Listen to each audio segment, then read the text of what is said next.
আসসালামু আলাইকুম। সবাই কেমন আছেন? আশা রাখি সবাই অনেক বেশি ভালো আছেন।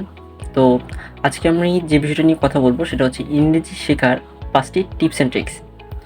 তো নাম্বার 1 এ যেটা থাকছে সেটা হচ্ছে ব্রিটিশ ভাব। হ্যাঁ, ব্রিটিশ ভাব। জিনিসটা কি? জিনিসটা হচ্ছে আসলে এরকম যে আপনি জানেন যে আপনি ইংরেজি পারেন না বা জানেন না।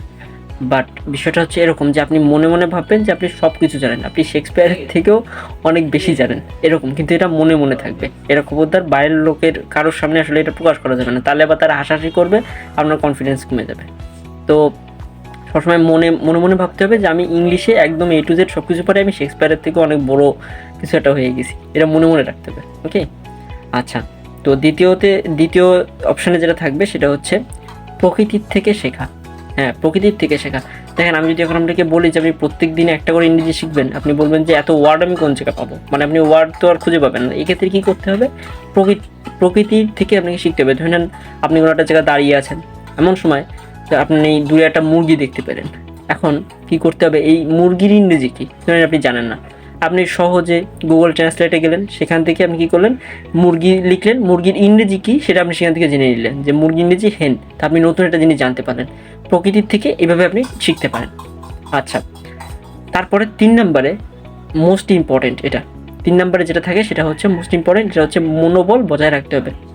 আচ্ছা, মনোবল বজায় রাখতে হবে কি? আপনাকে প্রথমে বুঝতে হবে যে শুধু ইংরেজি না, পৃথিবীতে কোনো কাজই কিন্তু কঠিন না। কিন্তু আমরা এই যে কঠিন ভাবি, যার কারণে আমরা ওই কাজটা আসলে করতে পারি না। তো ইংরেজিতে আমাদের যে দক্ষতা, এটা ধীরে আমাদেরকে ডেভেলপ করতে হবে। আমাদেরকে ধীরে দক্ষ হতে হবে। তো এটা কি কঠিন ভাবা যাবে না। প্রথমে যদি আপনি ভাবেন যে ইংরেজি এত কঠিন, আমি তো এটা পারবো না, আপনি মানে হারাটা গিয়ে হেরে গেছেন, এরকম একটা অবস্থা। তো এটাকে কঠিন ভাবা যাবে না। ভাবতে হবে যে হ্যাঁ, আমি এখন পারছি না, কিন্তু ইনশাল্লাহ আমি পারবো। আমি দক্ষ হবো ধীরে। আমি এটাকে অবশ্যই, আমার এই যে দক্ষতা, ইংরেজির উপর যে দক্ষতা, এটা আমি ডেভেলপ করবো এবং আমি খুব দক্ষ হবো ইংরেজিতে। ঠিক আছে? আচ্ছা, তারপরে ৪ নাম্বারে যেটা, সেটা হচ্ছে শেখার জন্যে বিভিন্ন রকমের রিসোর্স আপনি ইউজ করতে পারেন। আচ্ছা, রিসোর্স বলতে কী বোঝাচ্ছি? আপনি ইংলিশ যে নিউজ পেপারগুলো আছে এগুলো আপনি পড়তে পারেন। এই ক্ষেত্রে আপনার জ্ঞান বৃদ্ধি পাবে। তারপরে আপনি ইংলিশও শিখতে পারবেন। এক ঢিলে ২ পাখি মারা। আচ্ছা, আরেকটা জিনিস, অনেকে নিউজ পেপার পড়তে চান না। সেক্ষেত্রে কী হতে পারে? আপনি মুভিজ দেখতে পারেন। ইংলিশের যে মুভিসগুলো আছে এগুলো আপনি দেখতে পারেন।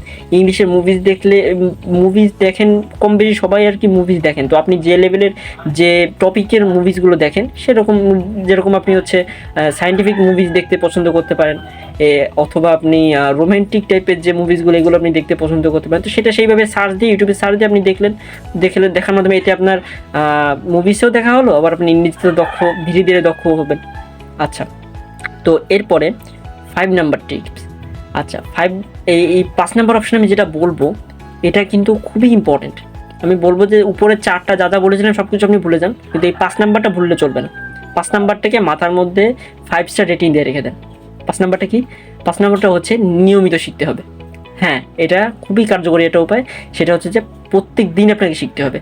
ধরে নেন আপনি নির্ধারণ করে নিলেন যে আপনি সন্ধ্যা ৭টা থেকে ৮টা পর্যন্ত পড়বেন। আচ্ছা, আমি ১ ঘন্টা বাদ দিই, আপনি পার ডে মিনিমাম ১৫ মিনিট পড়েন। আমি বেশি ধরবো না, আপনি ১৫ মিনিট পড়েন, তাহলেই আপনার এনাফ। দেখেন, আপনি যদি বছরের হিসাব করেন, ১ বছরে কত দিন হয়? ১ বছরে ৩৬৫ দিন।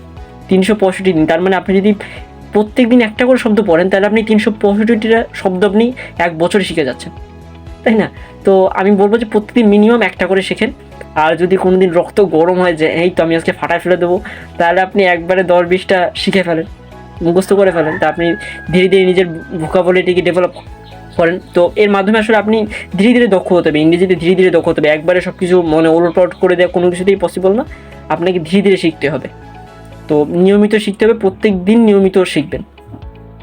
তো এই তো এইগুলোই ছিল। সকলকে ধন্যবাদ। আসসালামু আলাইকুম।